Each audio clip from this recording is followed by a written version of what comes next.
I've often seen other creators editing or improving subscribers' drawings, and I always wanted to try myself. So today's video is the start of a new series where I place 2D characters into a 3D world. For the first attempt, I found a drawing myself.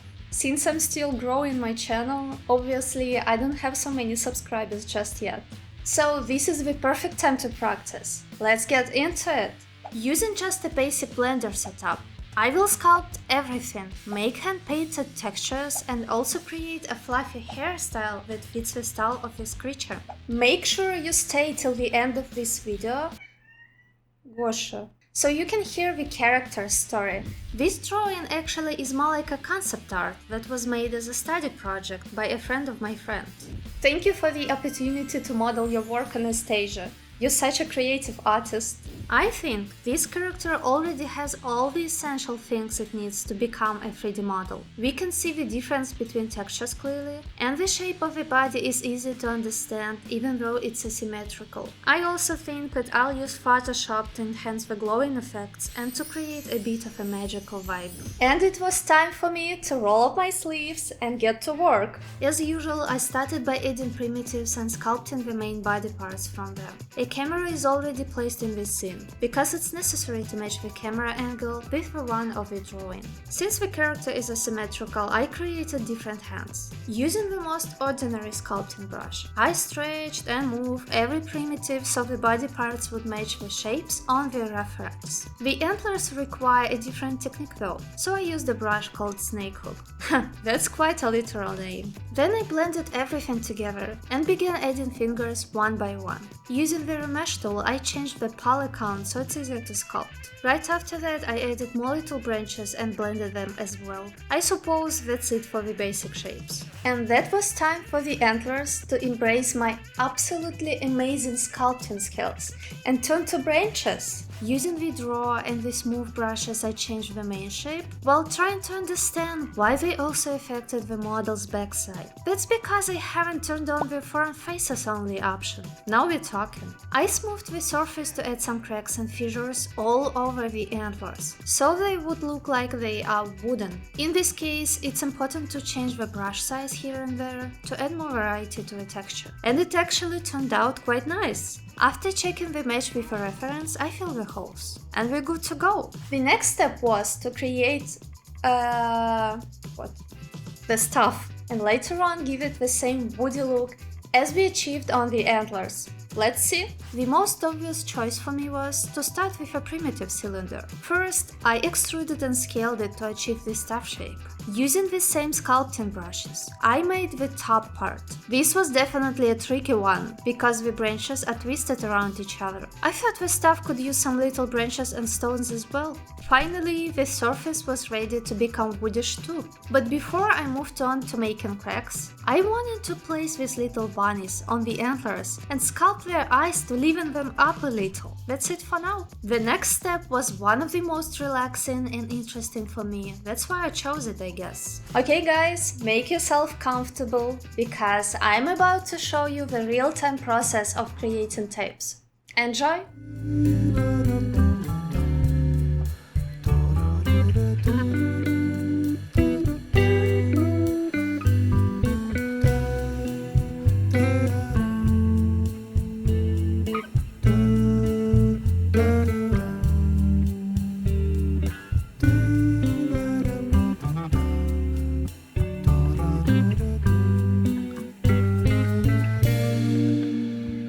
Alright, just kidding, let's speed it up. To create tapes all over the antlers and the stuff, I decided to use basic curved circles and adjust each of them using the reference. That's why it's transparent, to be able to look through. As for the necklace, I was gonna make it the same way. There you go!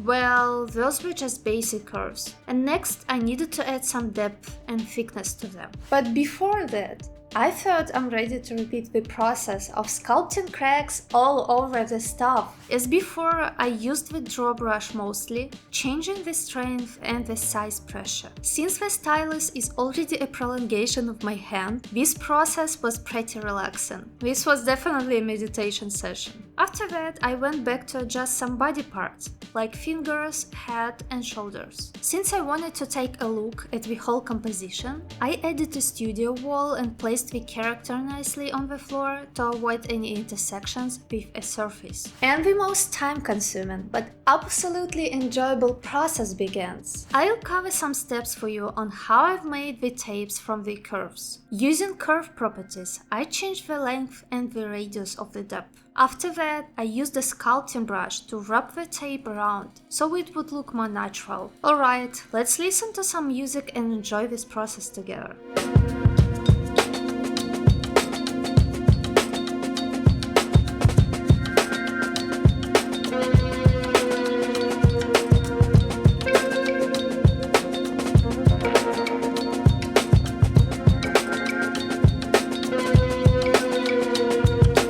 I've noticed that our character still doesn't have any accessories, so let's repair the injustice. According to the concept art, we should have placed 2 bracelets on his right hand and one on his left hand. I'm not gonna go too deep into describing the same process again. I'll just say that I used curves as well and added some depth. During this process of creating accessories, I blended the fingers with the hand. I didn't want to see them still looking weird. Now everything looks good. Creating the details of these accessories may compete with the previous step for the award of most time-consuming task. They were gonna be crossed differently to look more natural, like the handmade. So I will skip most of this tedious process and show you how I added little stones. They needed to be different sizes to look natural too. Once I was happy with the bracelets, I moved to creating the necklace. It doesn't look pretty during the adjustments, but I promise you, when I create material for it and add glow to the stones, it will look so cool. At least I hope so. Okay guys, I've procrastinated the most important part of modeling for long enough.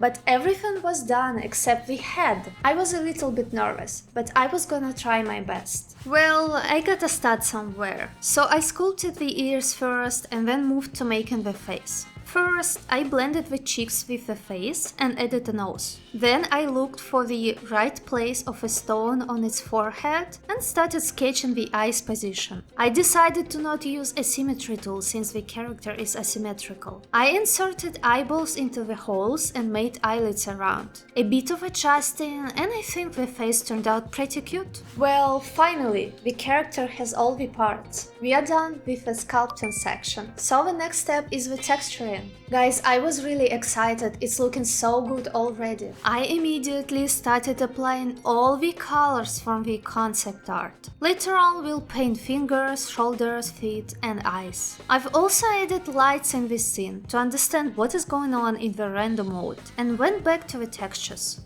Easy peasy. At least so I thought. I quickly realized that I needed the skin color to affect the fur color later. That's when an idea came to mind. I already have experience with working in the texture paint window for a low poly model. But what if we do something similar for a high poly model? I discovered that I can paint right on the high poly surface using the vertex paint mode. Adding a special texture node for the body, I painted its parts differently and began working with the face. For the head, I needed a pretty big resolution, so the lines would have sharp edges and look clean. Then I thought it was still a little creepy, so I went to paint the eyes. I was filling them with a bluish color and after that was switching to black for the pupil. In fact, the eyes look a bit more realistic having 2 separate layers. In the preview mode, they look like a mirror. However, in the render mode, we'll see the pupil behind and a nice highlight. I promise. My idea of coloring the model was to paint a beautiful woodish texture myself.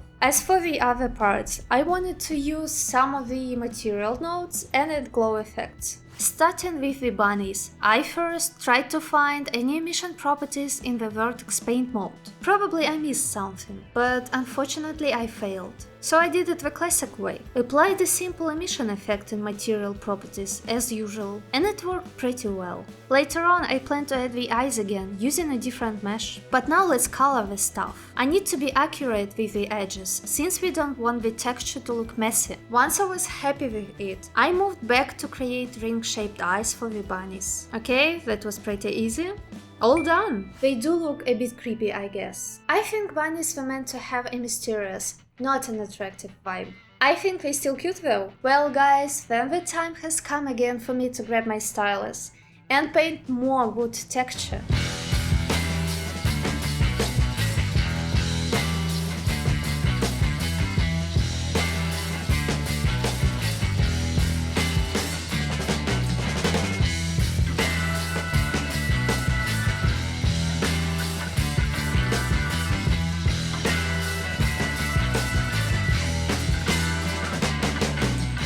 After adding shadows and highlights, I moved to the shading window. I thought the material could use some noise texture to be a bit more rough and less shiny. The same thing goes for this stuff, so I repeated everything on that one.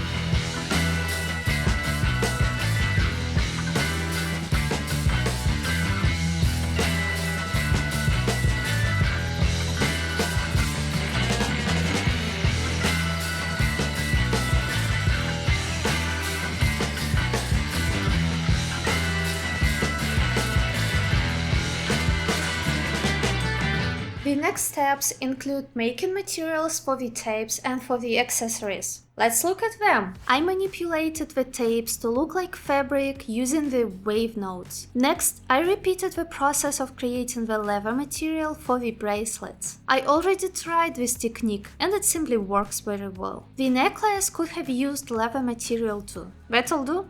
I thought maybe it would be better if we added more variety to the skin color. Overall, it looked flat and boring. Starting with the hand, I created different shades. Some were more bluish and some were reddish and greenish. On the fur they wouldn't be so obvious, but it'll make it look a bit more rich in color, for sure. Anastasia wanted this character to have a star map on his belly and the face. Let's make her wish come true. I found one in the Google search and started to paint constellations one after another. They ended up looking like flowers, but it doesn't matter right now. Don't you worry guys, I'll definitely add a glow and make them have a star shape in the end. And that was time for the most complicated part. I've made an uncountable amount of attempts to create stylish fur here. First, I thought that it would be great if we combed the hair under the accessories. At least it would look natural. But my computer said not today, because it was already exhausted by the huge amount of particles, namely hair. I was nearly desperate. But then I cracked with him on how to create a fur using the vertex weight mode. It felt amazing, guys. However, it was a questionable idea to paint everything already and add a particle system of hair before I understood how the vertex weight works. I wouldn't undo everything several times at least. The idea was to paint body parts and then use this paint so the blender would understand where I want the hair to be longer and where they should be shorter or not exist at all. In this case, red means the full weight, which is the longest hair area. The blue color means less weight, which is the shortest hair area, or no hair at all. Believe me, I did a lot of practice with this technique. Took some time, but eventually we got there. The model is ready. Okay guys,